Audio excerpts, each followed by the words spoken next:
Shalom Ubracha, nous poursuivons avec la 10e et dernière Mishnah du 3e Pérek. La Mishnah nous enseigne ici le din d'un figuier, Te'ena, sheyomedet bechatzer, qui se trouve dans une cour.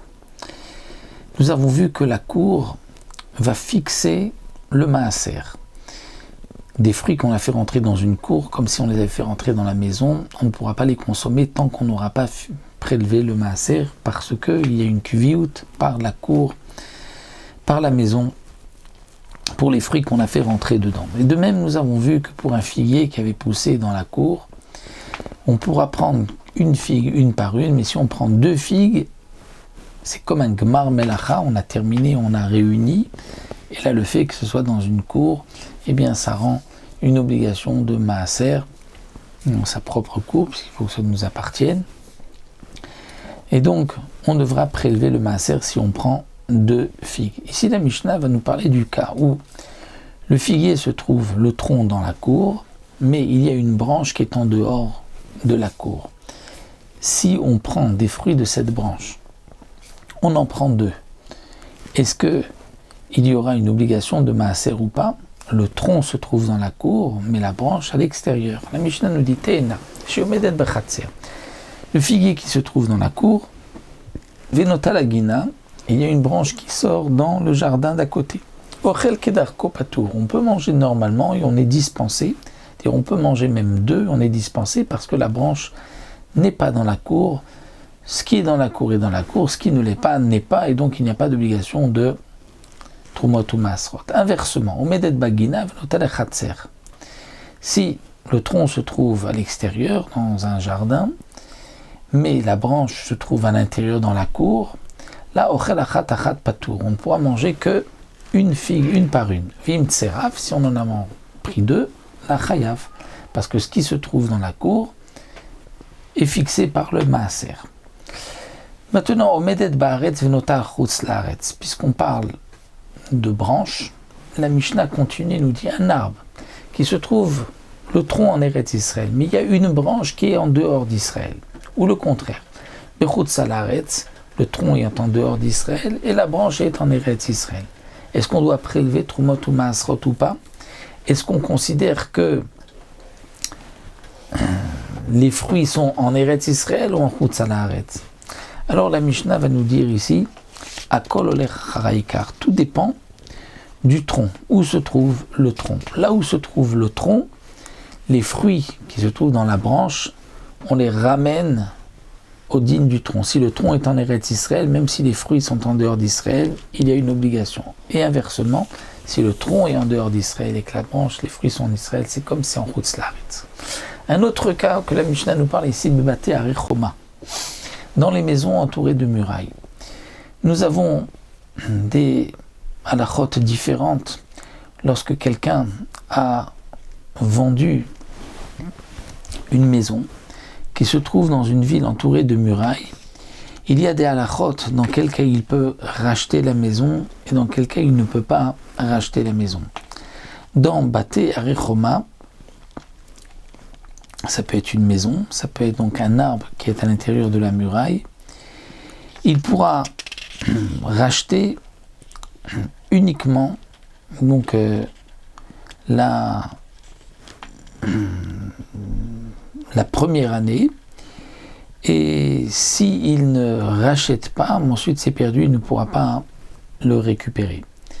Alors que dans un sadé achouza, donc un champ qui n'est pas dans une ville entourée de murailles, les 2 premières années, lorsqu'il vend un champ, il ne peut pas le racheter, mais ensuite il pourra le racheter. Donc dans Baté Arichoma, est-ce qu'on considère que l'arbre, c'est là où se trouve le tronc ou là se trouve la branche? Alors à Kol Lechaïkar, là aussi on dira tout dépend de là où se trouve le tronc. Et donc, si la branche qui se trouve en dehors de la muraille n'a pas été rachetée dans l'année, c'est comme si elle était dans la muraille, et donc celui qui l'avait achetée la première fois pourra la garder à jamais, il ne devra pas la rendre au moment de l'année du Yovel. La Mishnah continue, dans les villes de refuge, l'assassin qui a tué sans faire exprès va se rendre dans une ville de refuge. Le Goël Adam, le vengeur de sang, n'a pas le droit de le tuer dans la ville de refuge. S'il y a un arbre, il y a le tronc dans la ville de refuge et les branches en dehors, ou le contraire, le tronc en dehors et les branches à l'intérieur. L'assassin ne se trouve pas dans la ville de refuge, mais à côté, donc à côté des branches ou à côté du tronc. Est-ce qu'on va dire qu'il est à l'intérieur et que le vengeur de sang ne peut pas le tuer ou non? Eh bien la Mishnah nous dit tout dépend du nof, de la branche. Et comme explique le Barthénora, que ce qui est marqué ici, tout dépend du nof, c'est même du nof. C'est-à-dire, dit le Barthénora, que si le tronc se trouve à l'intérieur et que la branche se trouve à l'extérieur, de la même manière que là où le tronc, le vengeur de sang ne peut pas le tuer, s'il est à côté de la branche, il ne pourra pas non plus du feuillage, il ne pourra pas le tuer, parce que la branche est comme le tronc. Et inversement, le tronc est à l'extérieur et les branches à l'intérieur, et lui il se trouve à côté du tronc, on ne pourra pas le tuer, parce que de la même manière que là où il y a la branche, on ne peut pas le tuer, non, le tronc ne pourra pas aussi, donc on va aussi d'après le nof, donc le tronc et le nof, les deux, à l'avantage de l'assassin qui a tué sans faire exprès. Et le dernier point, au Birushalayim, par rapport à Yerushalayim, nous savons que le Maaser Sheni, le prélèvement de Maaser Sheni doit être monté à Yerushalayim et doit être mangé à Yerushalayim. Un arbre dont les fruits ont poussé à Yerushalayim, on ne pourra pas donc racheter la Gdusha du Maaser Sheni sur de l'argent, puisque l'arbre, les fruits sont déjà montés à Yerushalayim. Ils sont déjà à Yerushalayim. Donc ici, nous dit la Mishnah, on va aussi d'après le feuillage, d'après le tronc. C'est-à-dire les deux, la Khumra.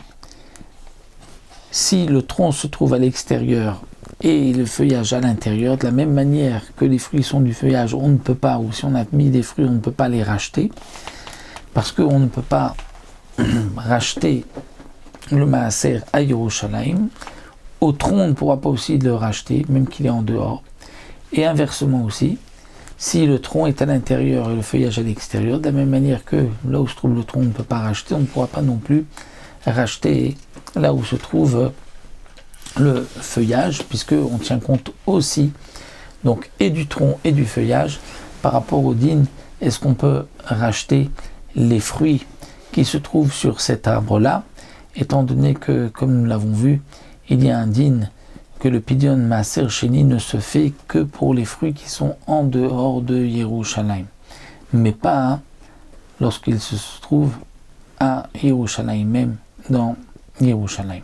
Donc ici la Mishnah nous a donné ce din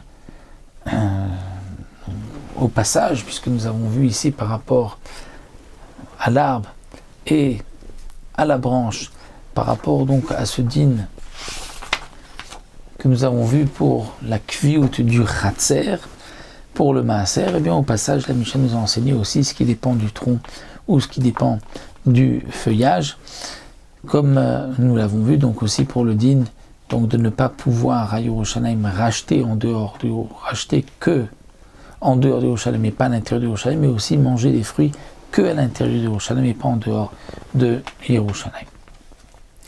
Voilà, nous avons terminé le troisième péril.